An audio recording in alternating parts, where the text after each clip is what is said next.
अब हम करेंगे क्वेश्चन 31। इक्वेशन आपको गिवन है 3z² माइनस 10z प्लस 8। आपको फर्स्ट टर्म और लास्ट टर्म की करनी है आपको मल्टीप्लाई, यानी 3 की मल्टीप्लाई 8 से करेंगे। 3 8 जा क्या हो गया 24। यहाँ पे z स्क्वायर है, यहाँ कुछ नहीं, इसका मतलब क्या है मल्टीप्लाई करके आंसर क्या आएगा z स्क्वायर आएगा। अब इनके आपको फैक्टर्स निकालने हैं। 2 से डिविजल करेंगे 12 आ जाएगा, फिर हम 2 से डिविजल करेंगे 2 6 जा 12, फिर 2 से डिविजल करेंगे 2 3 जा 6, फिर हम 3 से डिविजल करेंगे 3 1 जा 3।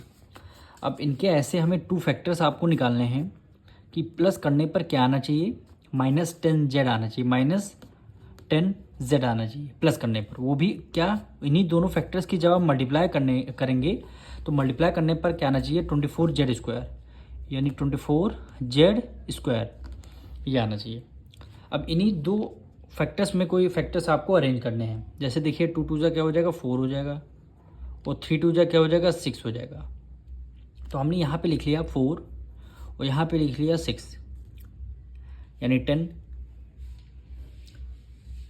पर यहाँ पे क्या है माइनस में आंसर आना चाहिए था, तो हमने क्या किया, हमने दोनों नंबरों को ले लिया माइनस में। अब देखिए प्लस माइनस क्या होता है माइनस, माइनस माइनस क्या हो जाए प्लस, 6 + 4 कितना हो गया 10 हो गया। अब ग्रेटर नंबर कौन सा 4 और 6 में से 6 है, और हमेशा ग्रेटर नंबर का साइन आता है, तो ग्रेटर नंबर का साइन 6 है, 6 का माइनस का साइन लग गया। अब इन्हीं दोनों फैक्टर्स की हमें क्या मल्टीप्लाई, यानी -4 और -6 की हमें क्या करनी मल्टीप्लाई करनी है। 6 4 जा 24। अब यहाँ पे z है, दोनों जगह z है, z की मल्टीप्लाई z से z² हो जाएगा, माइनस माइनस प्लस हो जाएगा। यहाँ पे हमने z को राइट डाउन कर दिया, यहाँ पे हमने z को रख दिया। ये दो हमारे फैक्टर्स हो गए। अब हम करेंगे मिडिल टर्म को हमें स्प्लिट करना रहता है, तो हम फर्स्ट टर्म को as it is write down कर देंगे 3z² प्लस हो गया 8। मिडिल टर्म को क्या करना रहता है स्प्लिट करना रहता है। अब यहाँ पे करेंगे -4z और -6z, आपका ये दोनों स्प्लिटिंग टर्म करके आ जाए। अब इन दोनों को देखिए, अब ऐड करिए, माइनस माइनस क्या हो जाएगा प्लस हो जाएगा, 6 + 4 कितना हो जाएगा 10 हो जाएगा।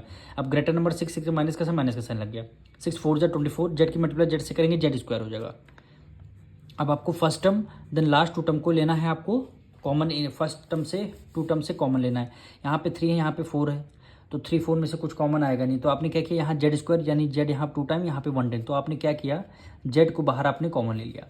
3z² में से z को अगर आपने कॉमन ले लिया बचा क्या यहाँ पे 3 बचा, और z यहाँ 2 टाइम 1 टाइम कॉमन ले लिया बचा क्या 1 टाइम यहाँ पे, तो 1 टाइम ले लिया, माइनस से माइनस कर दिया। 4z में से z को कॉमन ले लिया बचा क्या यहाँ पे 4 बचा। अब इसी तरह आपको सेकेंड टर्म में भी कॉमन लेना है, तो यहाँ पे देखिए माइनस है, तो हमें क्या करना पड़ेगा, यहाँ प्लस है तो हमें क्या करना पड़ेगा माइनस को बाहर कॉमन लेना पड़ेगा। यानी यहाँ पे 2 है, यहाँ पे 6 है, यहाँ पे 8 है, तो हमने क्या किया 2 की टेबल में 6 भी आता है और 8 भी आता है आपका। अब 2 की टेबल में देखिए 6 के टेबल में 2 3 जा, यानी 3 टाइम्स में आ रहा है। z है जो आपने z को z लिख दिया, प्लस है प्लस का साइन लगा दिया। अब जब आपने माइनस का साइन बाहर कॉमन ले लिया तो अंदर के सारे साइन, ये प्लस का है तो आपका ये माइनस का है। अब 2 की टेबल में देखना 8 कितने टाइम्स में आता है 4 टाइम्स में, तो आपने यहाँ पे 4 लिख लिया। 2 ब्रैकेट हो गए, तो आपने 3z को लिख लिया 3z - 4, फिर सेकंड ब्रैकेट में जो ब्रैकेट के बाहर यानी z - 2, यानी z - 2। यही क्या हो गया आपके 2 फैक्टर्स हो गए।